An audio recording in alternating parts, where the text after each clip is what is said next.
السلام علیکم ورحمۃ اللہ تعالیٰ وبرکاتہ۔ میرے پیارے عزیزو، ابھی جو ٹاپک ہم دیکھنے والے ہیں، آج کا جو ٹاپک ہے ہمارا ویڈیو کا، ایک ایسا عمل جس کو کرنے سے زندگی آپ کی بدل جائے گی انشاءاللہ اس عمل کے صدقے میں۔ اور سورہ فاتحہ کے حوالے سے کچھ چند باتیں مولانا شاکر علی نوری صاحب نے آج کے اس ویڈیو میں بتائی ہیں، تو سن کر کے جائیے گا میرے عزیزو۔ اگر ویڈیو پسند آتی ہے تو ایک لائک ضرور کیجیے گا اور آگے مسلمان بھائیوں تک شیئر کیجیے گا۔ آئیے دیکھتے ہیں آج کے اس بیان کو، ملتے ہیں ویڈیو کی آخر میں۔ اب دوسری بات قرآن کہتا ہے وَشِفَاءٌ لِمَا فِي الصُّدُورِ، اور شفا آ گئی، جو کچھ تمہارے دل میں ہے نا مرض، اس کی شفا آ گئی۔ دوا میں اور شفا میں فرق ہے، توجہ چاہوں گا۔ دوا میں اور شفا میں کیا ہے؟ بولیے، سمجھ رہے ہیں میری بات؟ دوا میں اور شفا میں فرق ہے۔ کسی ڈاکٹر کے پاس آپ گئے، پرسکرپشن لکھ کر کے اس نے دے دیا، میڈیسن لکھی، یہ دوائی لو، یہ دوائی لو۔ 3 دن کے بعد آپ پہنچے، ڈاکٹر صاحب اس دوا سے تو کوئی فائدہ نہیں، تو ڈاکٹر دوائی بدل کر دیتا ہے۔ ہوتا ہے یا نہیں؟ یار جواب آپ ایسا دیں گے ٹھنڈی لگ گئی ہے شاید زیادہ، آپ نہیں جواب دیجئے، ہوتا ہی نہیں ہوتا ایسا؟ کیا کوئی دوائی کے بارے میں کانفیڈنس سے کہہ سکتا ہے کہ یہ دوا 100% شفا عطا کرے گی؟ نہیں۔ تو پتہ چلا اللہ نے قرآن کو دوا نہیں فرمایا، شفا فرمایا ہے، یعنی یہ 100% تمہیں شفا عطا کرے گی، 100% اس کے اندر شفا ہے، 110% اس کے اندر شفا ہے۔ اور کس چیز کی شفا؟ لما فی الصدور، جو تمہارے سینے میں ہے، جو بھی تمہارے سینے میں مرض ہے اس کی شفا قرآن ہے۔ قرآن، دل گھبراتا ہے قرآن پڑھو، بیماری ہے قرآن پڑھو۔ فرمایا گیا جو شخص 7 مرتبہ سورہ فاتحہ اس طرح سے پڑھے، بسم اللہ الرحمن الرحیم الحمدللہ رب العالمین اور وللضالین کے بعد 3 مرتبہ کہے آمین آمین آمین، اس طرح 7 مرتبہ سورہ فاتحہ اور 111 مرتبہ یا سلام پڑھ کر کسی مریض کو دم کر دے، اللہ اسے شفا عطا فرما دے گا۔ اس لیے کہ سورہ فاتحہ کا نام بھی سورہ شفا ہے، یہ سورۃ الشفا بھی ہے، تو یہ شفا ہے۔ اچھا، شفا لما فی الصدور فرمایا گیا، دل تو کیا ہارٹ کی بیماری کے لیے شفا ہے؟ تو خدا کی قسم، جس بیماری کا آج کے دور کے کسی ڈاکٹر کے پاس، کسی سرجن کے پاس علاج ہی نہیں ہے، اس کا علاج قرآن مقدس میں ہے۔ مثال کے طور پر آپ کے دل میں کسی کے لیے حسد ہے، جائیے ڈاکٹر کے پاس، بھائی میرے دل کے اندر اس کے لیے حسد ہے، کوئی ٹیبلٹ ہو تو دیجئے۔ کسی سرجن کے پاس نہیں۔ آپ کہیں میرے دل میں فلاں کے لیے کینہ ہے، کوئی ٹیبلٹ ہو تو دو، بھائی میرے پاس کوئی ٹیبلٹ نہیں ہے۔ یہ ساری بیماریوں کا علاج، آپ کوئی کہے میرے سینے میں کفر ہے، کوئی کہے کافر کہے میرے سینے میں کفر ہے، میرے لیے کوئی علاج بتا دو، لیکن ہر دل کی بیماری کا علاج بلکہ شفا اللہ نے قرآن مقدس کے اندر رکھا ہے، وَشِفَاءٌ لِمَا فِي الصُّدُورِ۔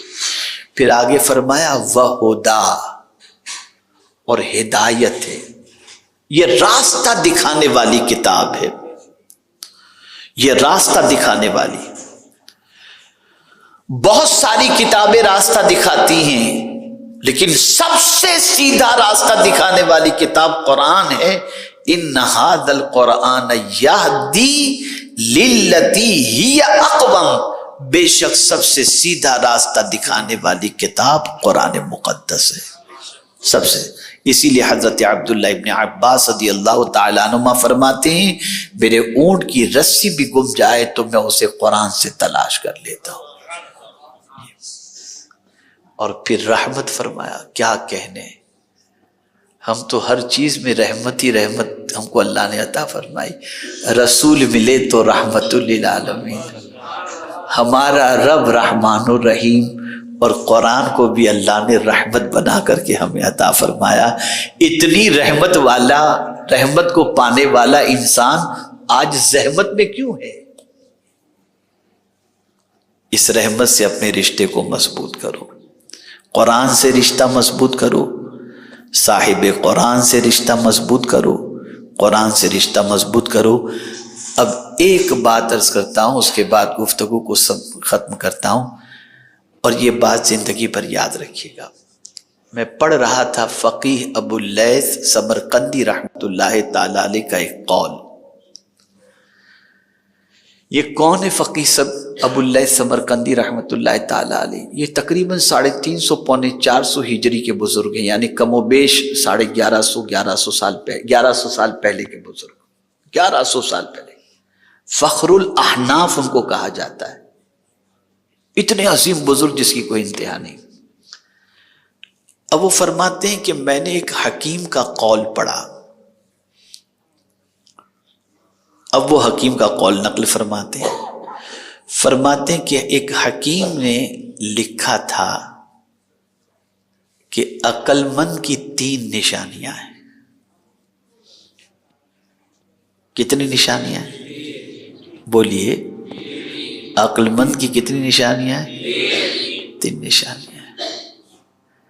ہمارے یہاں عقل مند کی نشانی، اگر عقل مند کون ہے، بنگلہ ہو، منسٹر ہو، یہ سب عقل مند سمجھا.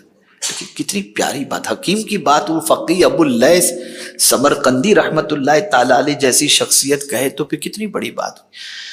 فرماتے ہیں کہ عقل مند وہ ہے جس کے اندر 3 چیزیں پائی جائیں. نمبر 1، دنیا کو فنا ہونے والی سمجھے.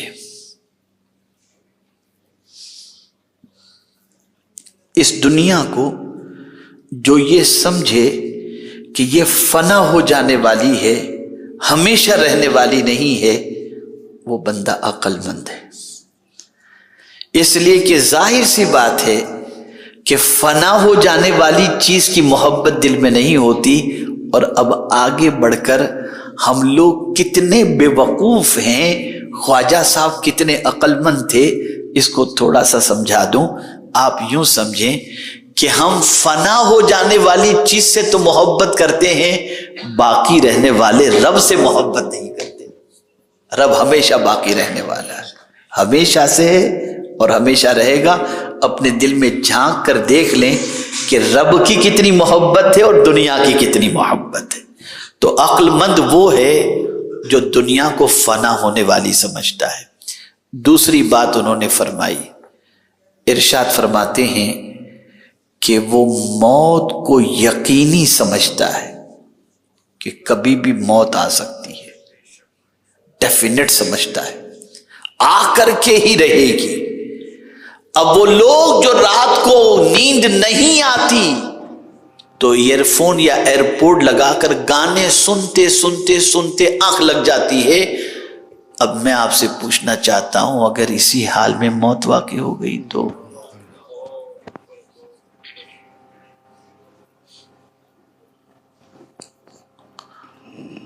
آج ہم دنیا میں اتنے ڈوب گئے کہ موت ہمیں یاد نہیں. ایسی سب سیٹنگ کر کے چلتے ہیں ہم لوگ کہ جیسے موت آنے والی ہی نہیں ہے. تو عقل مند وہ ہے جو موت کو یقینی سمجھتا ہے. اور تیسری بات آج کے دن کے حوالے سے سمجھنے کے لائق ہے، اس لیے کہ کسی کو خواب و خیال میں بھی نہیں تھا کہ بارش آئے گی 2-4 سے، کوئی نہیں سمجھتا تھا. تو فرماتے ہیں فقیہ ابو اللیث سمرقندی رحمت اللہ تعالی علیہ، آفات اور بلیات کے سلسلے میں ہمیشہ اللہ عز و جل کی تدبیر سے الرٹ رہے.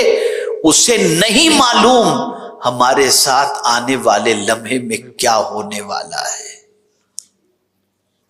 ہمیشہ حادثات کے سلسلے میں میں بتاؤں، ابھی میں ساؤتھ افریقہ گیا ہوا تھا تو مفتی شمس الحق صاحب جو میرے دائی تھے اور جنہوں نے مجھے مدعو کیا تھا، تو میں وہاں گیا تو اب دیکھیے نا کل کیا ہونے والا ہے نہیں معلوم. انہوں نے کہا کہ حضرت میں وہاں پر آیا ہوا تھا انڈیا فیملی کے ساتھ, 2 دن پہلے میں 2 بچوں کے ساتھ ساؤتھ افریقہ آ گیا. بچوں کی 2 دن کے بعد کی ٹکٹ تھی, بیوی بچوں کی, اور میری 2 دن پہلے کی تھی. میں 2 بچوں سمیت آ گیا. اچانک کورونا کی وجہ سے ساری فلائٹیں بند ہو گئی, تو میرے بیوی بچے کئی مہینوں تک ممبئی میں پڑے رہے. کوئی سوچا تھا؟ کوئی نہیں سوچا تھا. کل کیا ہوگا نہیں معلوم, اس لیے غفلت کی چادر اٹھا کر کے پھینک دو. ہمیشہ اللہ عز و جل کی اطاعت اور اس کے رسول صلی اللہ علیہ وسلم کی اطاعت میں زندگی گزارتے رہو, اور ہر آنے والے پل کو بہتر بنانے کے لیے اللہ اور اس کے رسول کی تعلیمات کو دل و جان سے سینے سے لگا کر رکھو. اور یاد رکھیں میرے پیارے آقا صلی اللہ علیہ وسلم کے پیارے دیوانوں, قرآن سے اپنے تعلق کو مضبوط کرو, کثرت سے تلاوت کرتے رہو. دل کی دنیا بھی سنور جائے گی, طبیعت کی بے چینی بھی دور ہو جائے گی, بے قراری بھی دور ہو جائے گی, اور اسی کے ساتھ ساتھ اس کے حلال کردہ معاملات کو حلال سمجھو, حرام کو حرام سمجھو. میں دل کی عطا گہرائیوں سے جن بچوں کی دستار بندی ہونی ہے یا بچیوں کو جو ہے جن کی رضا پوشی کا جو اہتمام کیا گیا, ان کے والدین کو, ان کے اساتذہ کو ہدیہ تبریک پیش کرتا ہوں, اور دعا کرتا ہوں کہ اللہ تعالی ہم سب کو قرآن سے اپنے رشتے کو مضبوط رکھنے کی توفیق نصیب فرمائے, اور رسول اعظم صلی اللہ علیہ وسلم کی تعلیمات پر عمل کرتے ہوئے زندگی گزارنے کی توفیق نصیب فرمائے. میں آپ لوگوں کا مشکور ہوں, کڑاکے کی ٹھنڈی بارش کے باوجود بھی آپ تشریف لائے. اللہ ہم سب کو یہاں بھی جنت میں رکھے, وہاں بھی جنت عطا فرمائے, اور مدینے کی جنت بھی عطا فرمائے. کیا کہنا, ریاض الجنہ میں بھی ایسے ہی جا کر کے بیٹھیں تو کیا کہنا. ایک جنت تو یہ کہ مرنے کے بعد ملے گی, ایک جنت جیتے جی, مصطفیٰ کی جنت تو جیتے جی مل جاتی ہے. ریاض الجنہ میں جانے کے لیے مرنے کی ضرورت نہیں ہے, جیتے جی ریاض الجنہ. سبحان. پیارے عزیزو, امید ہے آج کی ہماری یہ ویڈیو آپ کو ضرور پسند آئی ہوگی. تو ویڈیو کیسا لگا ہمیں کمنٹ باکس میں ضرور بتائیے گا.